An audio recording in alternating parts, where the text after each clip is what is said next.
Hello everyone, we are going to continue Kandyan Kingdom today. In our last videos, we learned many of kings who ruled the Kandyan Kingdom and what the services rendered by them. Also, we studied about King Sri Vikrama Rajasinghe very detailedly in our last videos. Today, we will learn about the patterns of economy in the Kandyan Kingdom.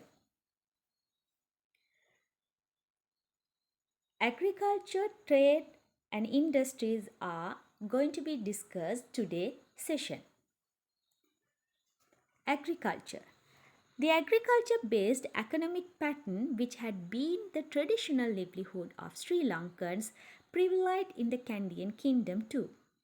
By the time when the Kandyan kingdom was established, there was rapid population expansion in the wet zone of this country.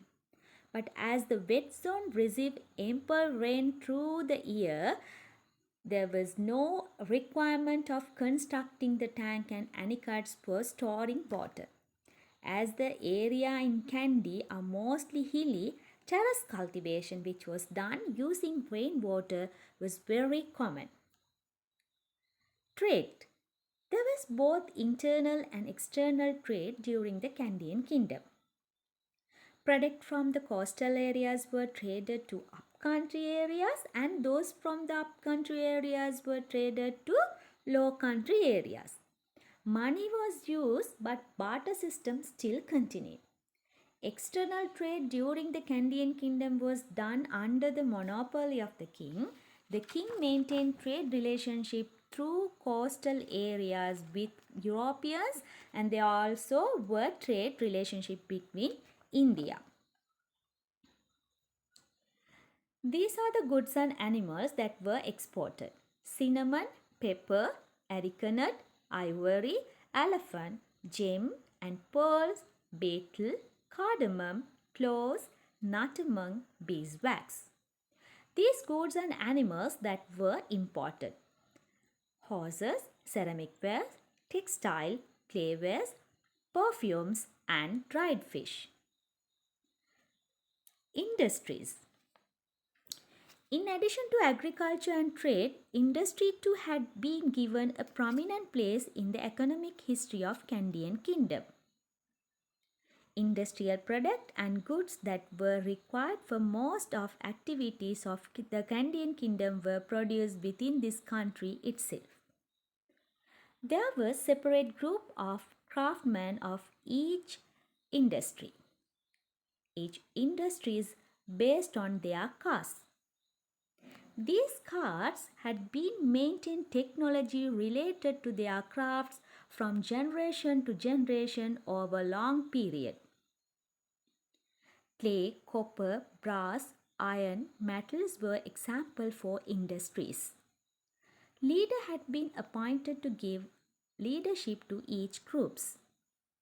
Kotmale areas was famous for the iron industry.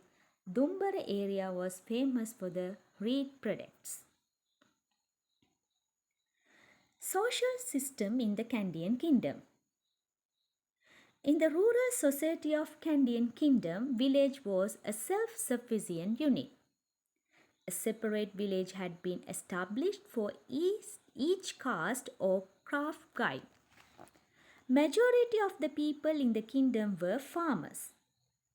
And there was a strong relationship between these people and all craftsmen. Mutual cooperation, coexistence and collectiveness were well protected in society. There were three strata in the society, namely clergy, the elite and the common masses. The elites were the most prominent force in the society and except for the king. The other chiefs involved in administration belonged to the elite class. There were also called aristocrats. Farmers, laborers, traders and various craftsmen described above belonged to the common masses. Family. The family unit was very strong in the Kandyan society. There was a system of inheritance property from father to children. as a father was a dominant person in the family, it can be called a partial social system. There were two forms of marriage in the Kandyan system. One is Diga marriage. Marriage in which the bride was taken to the bridegroom's place and the couple lived there, it's called as a Diga marriage. Marriage in which the bridegroom came to live in the bride place, that's called as a Binna marriage. There also was a practice of bringing one bride for several brothers of the same family. As a property was important in an agricultural society, a marriage of this nature would have helped prevent dividing of family property among the several members.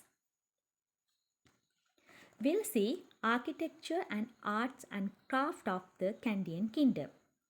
Form of architecture that belong to the Gampola and Kotte kingdom and constructing the religious building were given a prominent place. Temple of the Tooth Relic, Ambake and Lanka Tilaka Vihara and other Hindu temples are outstanding among them.